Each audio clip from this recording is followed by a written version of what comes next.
Welcome to the Nerd Party. Maximum warp. Punch it. Punch it.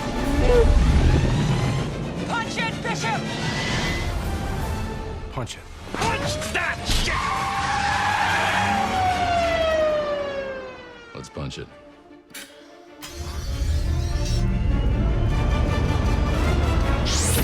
Hello, everybody, and welcome to Punch It, Writing in Star Trek. My name is Charlene Schmidt, and with me, as always, is... Tristan Riddell. Tristan Riddell. We are going back to our roots this week. You want to tell everybody what we're doing? We are doing an episode on the fly of Star Trek Enterprise. That's right, an episode on the fly, something we haven't done in a while because we've been kind of consumed by what-if stories and alternate realities and things like that. But episode on the fly is pretty much where we cut our teeth. I mean, we did this a lot when we first started Punch It, and we did it a lot on our previous show on a different network called To the Journey. That was all Star Trek Voyager. We did episodes on the fly all the time of Voyager, and it was something where we called it like the whiteboard, where we'd get out the whiteboard and like the proverbial whiteboard, and we're like, okay, we're in the writer's room. We have no idea what we're going to say. We have no idea what we're going to do. We don't have any preconceived notions that we're bringing to the table. It's just, here's the premise. Here we go. Like, here's an episode for Star Trek Enterprise. Boom, run with it. And here we go. Yeah, we're going to break it live, just like they do in a real writer's room. Only you and I are not professionals. We're doing this for fun. We do whatever the heck we want. And fortunately, we have listeners who enjoy that. So that's why we're going to go back to our roots this week and get our little improvisational legs going, because it's been a little while since we've exercised them. Now, speaking of listeners who appreciate the kind of stuff that we do and thinking on our feet, we have a letter that we'd like to talk about on air. We do. Oh my gosh. We've been getting a lot of emails lately, and we really appreciate that. And this week I want to read a letter from a listener named Sophie, and she's all the way from Australia. And she is going through our back catalog right now. She is referring to episode 69 in this email. So that's way back when. And so for a refresher, because I had to look it up too, I didn't remember what we did in Punch It 69. This is what we did. We did a Voyager Season 8. What if Voyager didn't make it back home in Endgame? So we were planning out what the crew would be doing, what sort of developments would happen. And so Sophie is referring to this episode in her email, and she has some great ideas. So here's some of the things that she mentioned. First off, she says, I imagine Harry starting a relationship with Marla Gilmore from the Equinox crew. Okay, right off the bat, yes. We never saw the Equinox crew again. What are they up to? What are they doing? Such a missed opportunity. It would have been such an easy callback with no effort. I know. They really did drop the ball on that. So, you know what? I could definitely see that happen, where maybe Harry's turning the corner a little bit, where, he used to be so excited when he would think about the prospect of getting home. And he was always just so eager and so ready and so excited, and then only to be let down. What if he started accepting the fact that Voyager's home? Tom and B'Elanna accepted that pretty quickly. That Voyager is their home. That's where they intended to raise their family and everything. But for Harry, it's a different progression. And so that would have been kind of cool to see him accept that and say, okay, I'm ready to settle down. I want some romance in my life. Maybe I'll start a family down the road. That would have been cool. Yeah. Great idea right there. And so then she has another really good suggestion right after that, which is about addressing Tuvok's degenerative disease. Do you remember I forget the syndrome that it was, but it's basically like Alzheimer's for Vulcans. Right, yeah, and that was introduced in the very last episode. That's right. And so she says, I was waiting for you guys to address that, because Tuvok's son was helping him through that. Under normal circumstances, what would happen in the Delta Quadrant? You're absolutely right, Sophie. We should have thought of that. We should have addressed that. That would have been a great story point. We just didn't think of it. So Tuvok would just slowly get worse, and we'd watch things at least go downhill for a while. I'm sure while the doctor is furiously trying to find some sort of cure. It's interesting because, we saw what would happen. Like in Endgame, we saw an alternate reality where what if they didn't get home right away? What would happen to Tuvok? And Tuvok lost his cognitive abilities, and as we know it. And so he fell victim to that disease. And so if we were to hold ourselves strictly to that, because it's weird circumstances where, oh, in that alternate reality that happened, but in this reality our reality is a little bit different, and so we could say the doc ran across a race of beings that were compatible with Vulcans who could help with this disease because of X, Y, and Z. Sure. Where in that reality, the endgame reality, that never happened, because say that they're aware of what's going to happen down the line because of the in-game reality that is now not going to happen, that has influenced their decision-making process for this new reality where they're not home, and then thus that's how Tuvok gets cured, that kind of thing, instead of waiting down the road where Tuvok doesn't say anything, he doesn't tell anybody for a while, and so thus it's too late, but this way they know right away. Yeah, I have a feeling, Vulcans in general like to be very private about what's happening with them. I think he would start to feel the onset of this condition, or at least let the doctor know that this is a thing. It should be in his file anyway, darn it. If he's being diligent. They'd come across some planet, right, where, say, I don't know, there's some major developments in neuroscience with this species of people. It helps unlock some technology or some sort of methodology that helps the doctor cure Tuvok down the road. Maybe we'd see him struggle a little bit, have like a steady, systematic decline. And then, right when things are just about to start hitting the fan, because this is Star Trek and it is episodic Voyager, we would find a cure. Yeah, that's the thing. It's like if the structure of the show was maintained, but then continued, we would not see a season-long arc with this. It would be wrapped up in 1 to 2 episodes. No. Now, if it were being written today, absolutely. But back then, absolutely not.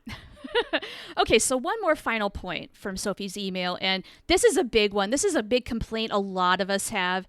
It's about the Borg baby. Where did Borg baby go? I don't care. Well, they just chucked it out, spaced it. Is that it? Nah, they dropped it off somewhere at some fireman's doorstep. Probably with Icheb's parents. There you go. Yeah. There you go. Done. Yeah. Well, I have such a resistance to anything involving the Borg children that I just like. Well, you know what irks me about Borg baby is just we never had any resolution as to what happened with this baby. Was somebody taking care of it? And Sophie suggests maybe it was Marla Gilmore again. So you just like kind of a lower decks crew member said, you know what? I'll take care of the baby. It's cool. And then it's done, but we never got that satisfaction.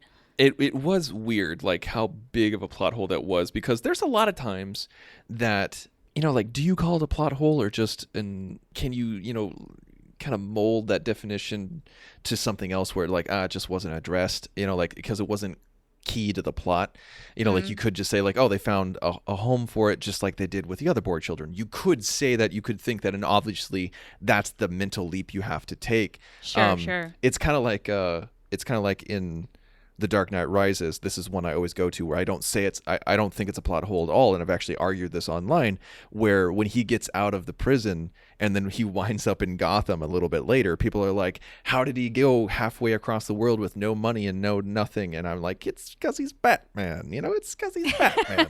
He got bad skills, yo.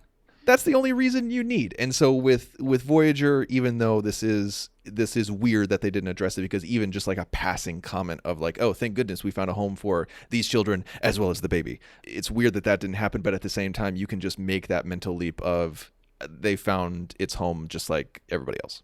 Yeah, and I'm sure in real life, the writers just forgot about the Borg baby. It's crazy that you forget. They cared about it just as much as you do. So those were the main points out of Sophie's email, and I really appreciate you writing in. That is good stuff. And yes, Sophie, thank you so much. If other people want to write in and share their thoughts and potentially have them read on the show, how can people do that? Would you refresh them?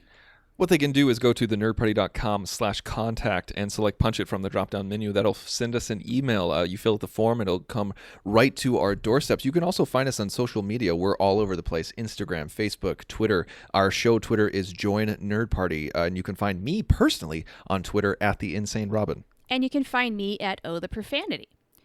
All right. Now, all of that said, shall we do a show? Shall we write an episode? Yes, we should write an episode, but I want to make one more comment about emailing us about backlogged episodes. Oh, yeah. Please give it, and like reaching out to us on social media, please give us a little forgiveness or a little time to to the fact that we don't have instant recall with these episodes. Like No. Shar and I have podcasted together for literally hundreds upon hundreds of episodes, and so we Yes. don't have instant recall of everything. And I think listeners have heard the story before. One sweetheart of a guy found me on social and messaged me individually and said, "Hey, in episode whatchamadigger, you said this, but it's really this in the show. So what did you mean by that?" And I said, I was like, dude, that was literally over 5 years ago. I have no idea what I meant at the time. No idea. Yeah. And yeah, We've also got kind of the added complication of the fact that we've created different universes. We have completely different hypothetical situations. It is so hard to keep track of them all. So if you can just kindly refresh us or at least recall the episode with a small description, that helps us out tremendously. or if you want to even go a little bit further, link us that. I'm just kidding. I mean, you don't have to do all the work for us, but a little bit of a refresher is good just because we Yes. have been doing this for so long. We have done so much. And we're fragile humans. Our memories suck. So please forgive us on that. PSA over. PSA over. Fantastic. Let's go ahead and get to the episode. So we've been doing a lot of Voyager lately. We've been doing a lot of Deep Space Nine lately. And so we thought we'd give another show a little love. And this is a show that probably gets the least amount of love out of all Star Trek, at least live action Star Trek. And that is Enterprise. Yeah. And so we thought it would be cool to do an episode on the fly of Enterprise. And how we tackle this every single time we do an episode on the fly is we try to figure out the setting and we try to figure out the individual that we're going to focus on, because every episode of Star Trek has a focus on an individual, at least early 2000s and 90s Trek. I mean, Discovery is kind of all over the place, but you know what I'm trying to say. Right. So the A plot. So like, who should we focus on Enterprise? Who's the first person that pops in your head? Should we do a classic Archer episode? Should we bring in T'Pol? Should we give some Hoshi some love? What should we do here? What are you thinking? Well, you know what? When I think about who we should focus on, I think back to who we've already focused on before. So way back when we did a Travis Mayweather story, we've done some Hoshi stuff. We did a trip into Paul, kind of a what if that last episode did not happen? How would they get back together kind of a story. So my leaning is... Oh, we also did a Reed story. We also did that. My leaning is either to focus on Phlox or Archer. Ooh, I like that. I like that a lot. I think those are some great characters to talk about. And so let's talk about the decision making a little bit. So like let's kind of weigh the pros and cons before we make a decision against Good idea. Archer and Phlox. The first thing that pops in my head, and I'm not saying we have to do this at all, not saying this at all, but the first thing that pops in my head is focus on Archer's PTSD after season 3. Ooh, Or, and this is something that we always talk about with Phlox because it's truly fascinating to you and I as individuals, and that is something dealing with his polyamorous relationships. Yeah, I knew that was going to come up. I really don't necessarily want to go there because we've already discussed that at some length. 100% totally understand and agree. I just wanted to get it out there so Sure. that we could move in a different direction if we needed to. Now, one thing that just sparked in my head is we know that Phlox has countless degrees. He's a voracious learner. He's extremely accomplished. I wonder if there's some way we could talk about his past a little bit. Okay, that could be interesting. So I don't really want to do like a flashback episode. I would want to do it like kind of how we dealt with Neelix's past, where his past came back to either haunt him or reared its ugly head, Ooh. something to that effect. And so That's a cool idea. if that's the case, okay, so his past comes back to haunt him, and that's something, it would be kind of similar to Neelix because I feel like Phlox is like the Neelix character where he's the fish out of water. He is like, Neelix is the delta among alphas in terms of quadrant, and then Phlox is the alien amongst humans. True. So that's kind of the angle. And so like, how dark do we want to go? Like how weird do we want to go? That could be a rich area. And also, I feel like maybe we have talked about like Archer dealing with post season 3 before, right? Have we talked about that? I mean, it's always possible that we did, but in how much detail, I can't recall, in full honesty. Well, the fact that Phlox is the first one that you went towards and have like that backstory idea for, maybe that means that we should lean towards him. Okay, because the other thought I had is what if we kind of marry these two ideas where maybe Archer is going to Phlox for some help, for some coping skills or something to help deal with the effects of PTSD. I think let's focus on the Phlox A plot. Let's definitely make that the A plot, and we'll, if we can, if it's worth it, tie in an Archer B plot to further enhance the A plot. Or if it can work, great. If it doesn't, then that's fine. Okay, that sounds like a good course of action. Let's go with that. All right. So we've established the who. Let's establish the when. Yes, the other important factor. We got seasons 1, 2, and 3, and 4. So 1 and 2, I always see 1 and 2 as kind of lumped in together. Like that is, like seasons 1 and 2 is just like that first phase, is them trying to find their feet. It's very episodic. It's the adventure and the alien of the week. And then you have season 3, which is obviously the Xindi War arc. And then you have season 4 that has a collection of like double and triple stories, episode stories. Yeah.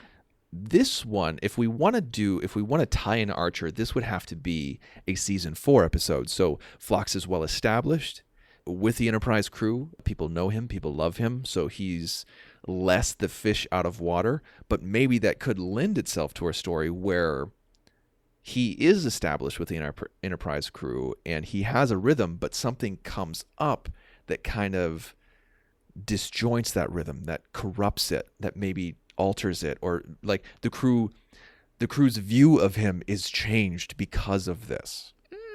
Something to knock him off his feet.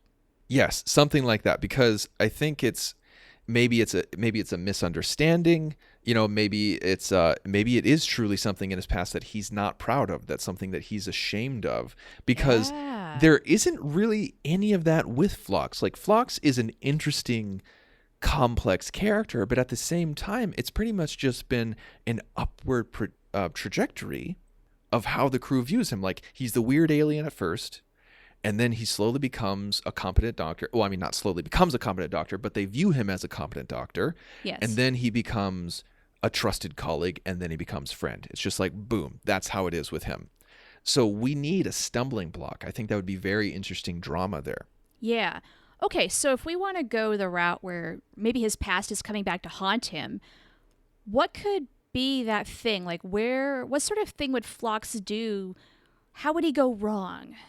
And how maybe would that color the judgment from his fellow crew members, make him look a little differently in their eyes? Well, I think the most obvious example with a medical professional is he did something within the medical community that was untoward or that he was ashamed of. Like, I don't know, he let a patient die because of selfish reasons, or he did some testings. He did some testing that was maybe a little unethical, but he, excused it at the time. Or maybe he got into a relationship with a patient or something like that. Like things like that within the medical scenario. Ooh. What if one of his wives was a patient, and that's how they first met? I think that's interesting. Like, I know we wanted to stay away from the polyamory, but it's so hard not to. I feel like what would be a scenario where he got into a relationship with a patient that's complete. How do I phrase this? We've established that sexual monogamy is not a thing. Yeah. On Phlox's home planet. No. Like Phlox was totally like, oh, you should, talking with Trip, like you should totally sleep with my wife. Like that's weird from an outsider's perspective, someone who's not used to that kind of thing. And yeah, but in his culture, that is what you do. But in that culture, with that is what you do. What if he had a sexual relationship with a patient where even his wives and their husbands were like, dude, that's uncool. I've got another idea. Can I stop you? Go for it. Let me pitch Please, this. go for it. Okay, so what if, let's say one of Phlox's wives comes aboard the ship for whatever reason. All right, different one than what we've seen before. Yeah, and maybe there is a backstory here where maybe she was a patient, that's how they met, and that's not necessarily considered unethical among Denobulans. I mean, maybe they've got like a different set of boundaries on that sort of thing than we do. But then what if he did something where, say, another patient's life was in danger and he, because he loved his wife already at that point, saved her life in exchange for the other. I want to take your idea Yeah? and I want to change it to one of his wife's husbands. Oh, okay. Okay. Like, let's make it more complicated, especially for a modern audience at that time. What if he was especially close to this husband? He loved this husband, where he was a brother in arms. He's like, yes, like, she's my wife and this is his husband, but he is someone very close to me. I love him. Yeah. I mean, he's just like- family just as much as his wife. Exactly. And so that adds a layer of people, where people on the crew, like Trip or Hoshi or Reed or Malcolm, something like that, where they're just like why would you do that? I mean, like, you're not married to him, But so kind of. I mean, yeah, exactly. And so, like, that adds in the complications and the ripples and everything like that. Yeah. And then we can unravel what all that means. sure. And then maybe, I don't know, do we want to add in another wrench where maybe this isn't the greatest guy? Like, I don't know, is Okay. Phlox maybe going to try to rationalize some shadier things that this guy's doing while he's visiting, and the crew is calling it out and saying, that's not all right? Okay, so I don't know, or is that just not even necessary at this point? I don't know if it's necessary at this point. I mean, we can start to develop the why. Maybe the why is weird. Like, maybe maybe it's not as straightforward. I mean, like, what if at the beginning the husband comes on board? Maybe this guy says, like, hey, did you know that Phlox saved my life? It's a story that he tells everybody. Okay, uh-huh. Phlox saved my life. Like, he talks to the captain. Hey, did you know Phlox saved my life? He talks to Hoshi. Hey, did you know that Phlox saved my life? And so he's just one of those guys who's just like, he's like a politician. He's shaking hand, kissing babies, and he just loves this guy. He's like, hey, you get this guy? This guy, Phlox, he's a great guy. All right, go screw yourself. And then he just walks away. Something to that effect. That's the kind of guy he is. And okay, so maybe I'm going in a different direction here. So That's all right, let's roll.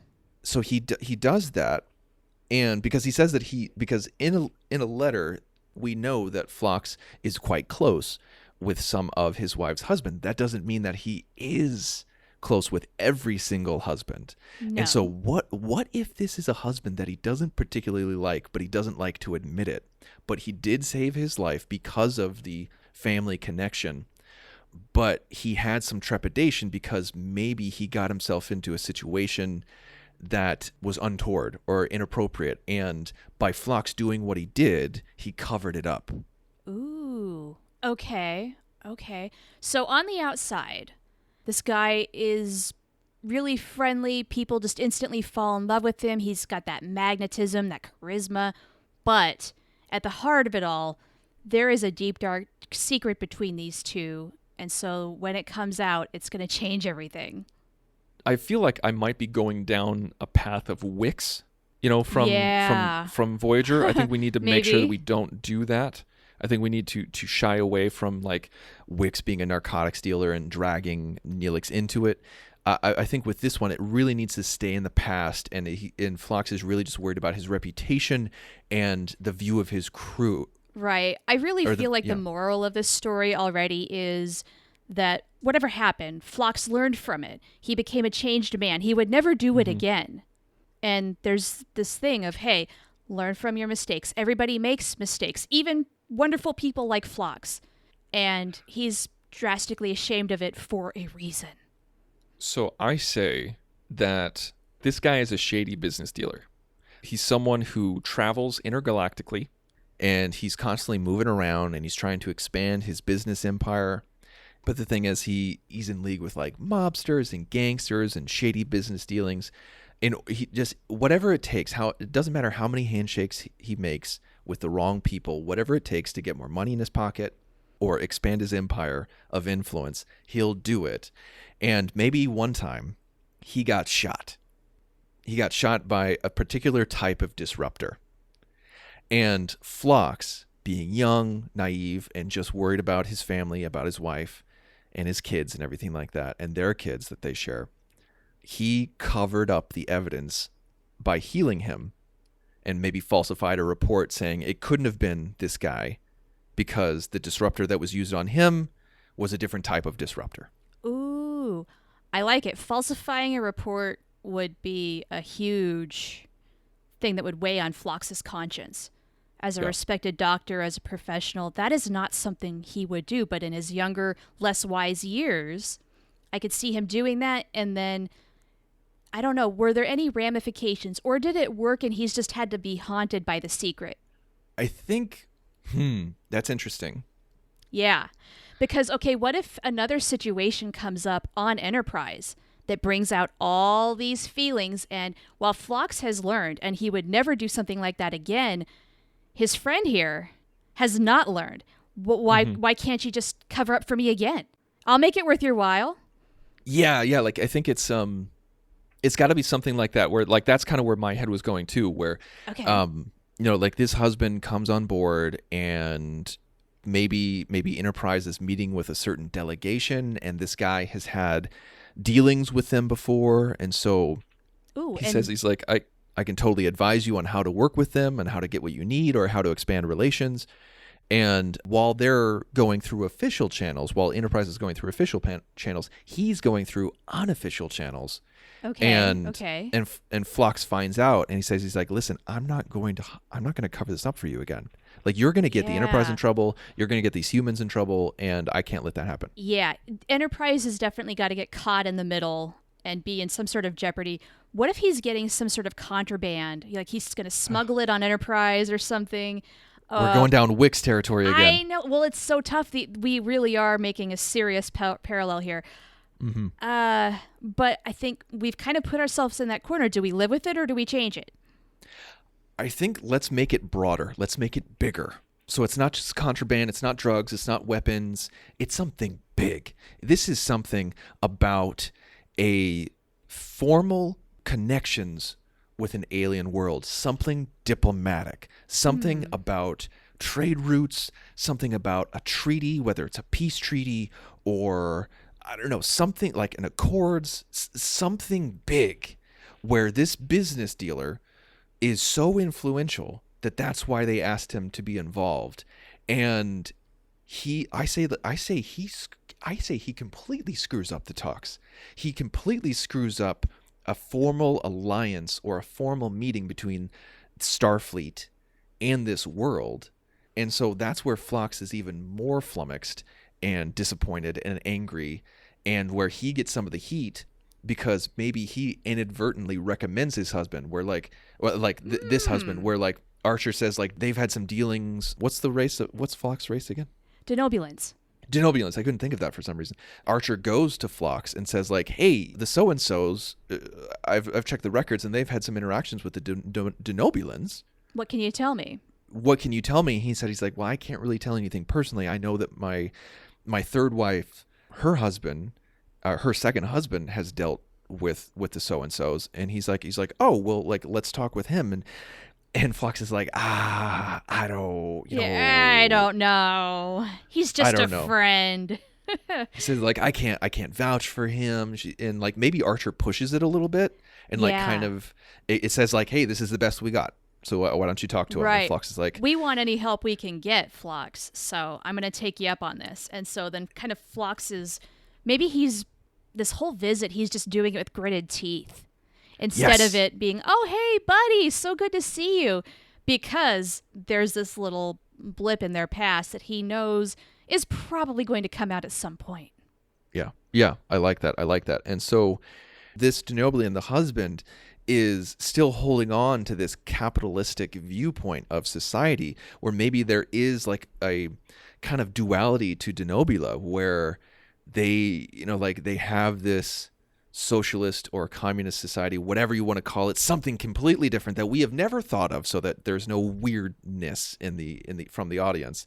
But like they have some sort of society like the Federation, or like Earth back then, where they've moved beyond the need for money. But this husband, maybe he's existing in a non-capitalistic society, but at the same time, he's like, he doesn't have to worry about money, but he loves trading influence. He loves trading information. He loves gaining stuff that way. And so that's what he's trying to do to expand his empire of influence with these so-and-sos, with this alien race. And he sees the Enterprise as an excuse to do that, and he screws things up. Oh, I like it. That's pretty cool. So basically, he's a Denobulan Instagram influencer in the future. And he's doing it all for the likes and the views. I'm thinking something like that, but a little bit more serious. So maybe like a Denobulan Ferengi. Okay, only he wants kind of the fame of it all. Not necessarily money, not even necessarily goods. He just wants the notoriety. Oh, I wouldn't even say notoriety. I wouldn't even see fame. I would say influence. I mean, like he's a dealer of information. If he wants to do something, like if he needs to set up something on Denobula, whether it's a new plant or like he needs to do this and that in order to, or if he wants to get into politics because of his influence on Denobula, he's doing this and that, this and that. And so there's 100 different directions that we could go in to define influence or trading of goods and services. What if he considers himself, he fancies himself, this isn't necessarily the truth, but he considers himself a master negotiator. Okay. And he wants to use his influence in the realm of diplomacy, but he got nothing.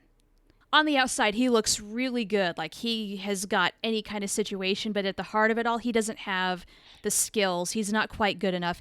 He does cut corners, and he will flub things up, and he's just gotten kind of lucky in a couple of instances, maybe.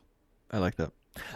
What if we say he started out as a successful businessman who wanted to become a politician, and that's what happened with the situation with Phlox back in the day. And then now that he's an experienced politician, he wants to become a diplomat, but he's way out of his depth. He's in way over his head. Right. He never studied this, and you would think with Denobulans loving to rack up the degrees and whatnot, you should have just gone to school for this, buddy. But he didn't. He thought he was better than that. He thought he could just hit the ground running and learn on the job, and it's not done well for him. You know, it's going to make him fall apart.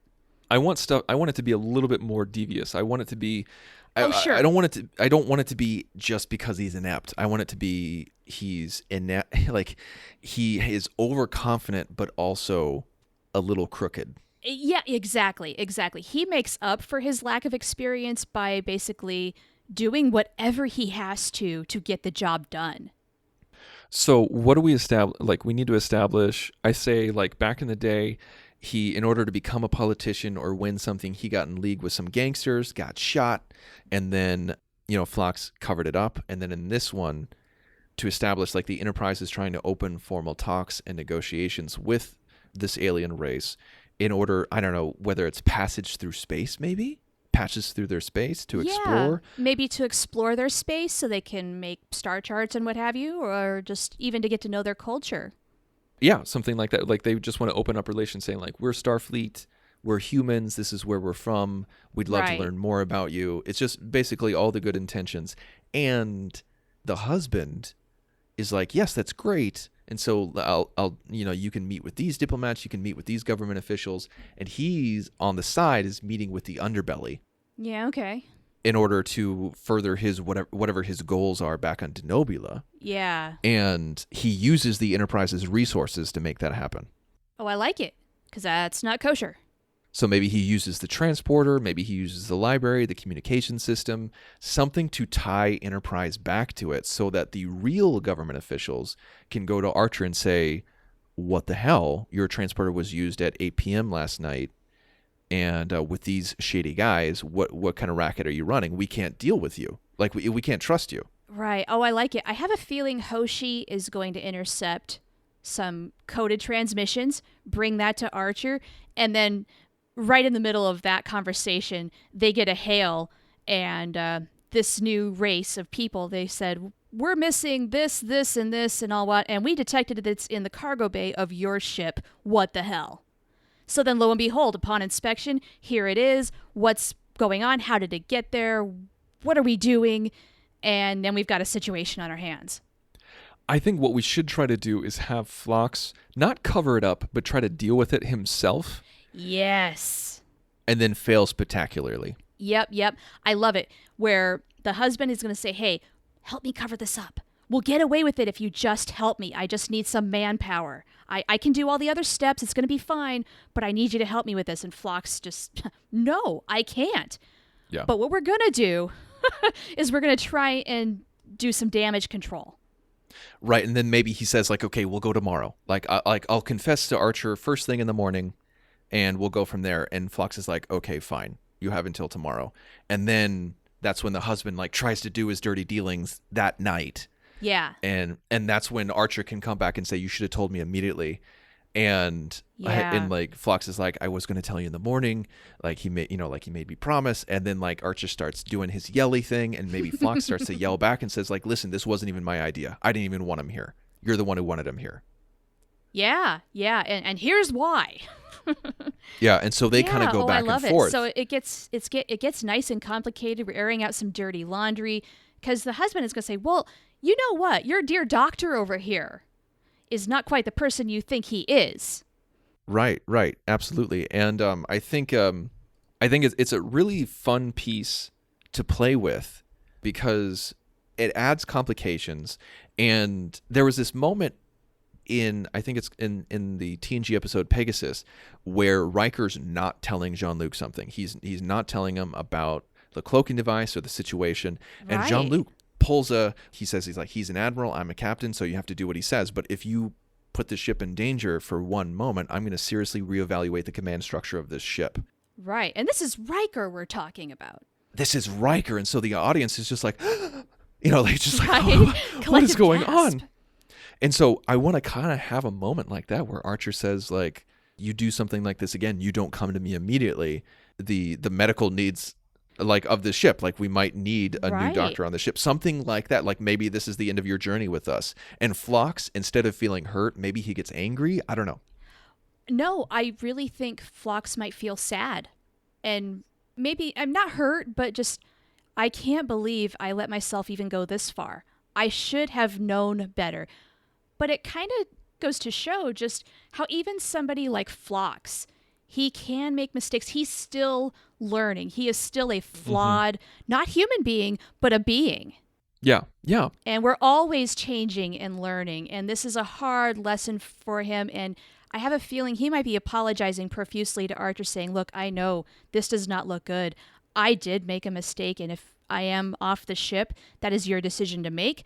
I accept that as a consequence of my actions. But would I miss the heck out of you guys? Absolutely. So he's going to have like a little mini speech in his Phlox style. I'm going to argue with you on that one. I'm gonna say that he doesn't have his little speech. I'm gonna say we leave it awkward. We leave it hostile. Where Archer yells at Phlox. He's sad, but then he just leaves the room. And he's angry. He leaves the room. And I think, this is just my opinion, because that way it leaves it awkward, and so he kind of has to rebuild that trust as time goes on. And he goes to the husband, and he says, he's like, listen, I'm done covering up for you. I love this crew. I love these people. I want to stay with them on their journey. I should have never have done this. This is where his speech is to the husband, not to Archer. And he says, he's like, listen, you're going to be in trouble with not only these authorities, but also the Denobulan authorities. And you're on your own. I'm not helping you out. And also, even if you get through this, we're done. You and I are done. I don't care if we're married to her, or whatever. Like if there's half children involved. Yeah, family in this instance does not matter anymore. Yeah. Like I have to set a boundary. We are done. I really, really, really like that. Can I add one little wrench where maybe Phlox does just kind of leave things with Archer as angry and steaming and doesn't say anything, just leaves the room? What if he himself is preparing to leave the ship? Just thinking, that's it, I'm done. He's going to reassign me or kick me off the ship or whatever. And so he's going to go off of his own volition. Like, I didn't get fired, I quit. That sort of a thing. Like, he is so, he's got such a guilty conscience about what has happened. He feels so ruined that he's about to go off on his own volition. It's not going to be Archer telling him to go. He's going to go himself, and he's mentally preparing that. He has the words with the husband saying, that's it. Look at what you have done again. I can't deal with you. You have ruined my life, potentially. This is no bueno. But then we're going to circle back to Archer, and he and Phlox will probably have to talk again, where maybe Phlox has a couple of suitcases with him saying, I'm ready to go whenever you want to drop me off or what have you. I don't want to cause you any more trouble. And Archer maybe just says, what are you talking about? I do like that, but once again, we're going into the Neelix Wix territory pretty hard. Dang it! Because that exact situation happened Yeah, where you're Neelix right. I went to forgot Janeway. about that. Dang Like it. Neelix went to Janeway and said, "Okay, I'm ready to leave. I'll go." And then that's when Janeway says, "Listen, you can't just quit on a family. That's the easy way out. Yeah. You know, like you're gonna stay. You're gonna have to rebuild these relationships." But you know what? Dang it. This is what Phlox would do. He would try to redeem. He would go quietly if he had to. I personally don't think he would I don't think he would leave unless he was told to. Honestly, I think that he would disagree. stay on the journey. All right, well then we're gonna have to leave this one. If this is the only thing that we hardcore disagree on, I think we're just gonna have to leave it to the listeners' headcanons up to them. Ooh. Oh, I like it. We can give them different endings. Like you can have ending A and ending B. There you go. You can, a Scooby-Doo. little bit of choose your own adventure. There we go. Okay, so in one instance, Phlox is going to go off on his own volition, but then Archer's going to convince him to stay on, and Phlox is going to have to do some hard work regaining the trust of both his commander as well as the crew. And then there's the other situation where that does not happen, and yeah. Yeah, he doesn't offer to resign, but he knows that there's going to be a long road ahead. And so angry Archer is going to say, I damn near ordered the resignation of your commission, or what have you. Mm-hmm. Yeah. And then the better angels of my nature decided that that wasn't the way to go, and you're stuck here with us. You've got to live with what you've done. All right, well there you have it, folks. We gave you an episode with a multiple endings, like subtle differences, but it's really up to you on what you like the best. Let us know which one you like. Yeah, as we talked about at the top of the show, please email us or find us on social media and let us know which one you prefer, what you think Phlox would do, or if there would be an ending that we haven't even thought of yet. It'd be a lot of fun to hear from you guys, and if you have some time, please go to Apple Podcasts and leave us a review. If you leave us a 5-star review, we'll mention you on the show. Well, next week is going to be a lot of fun because no matter what we do, we're going to punch it. Ready for warp, sir. Let's punch it.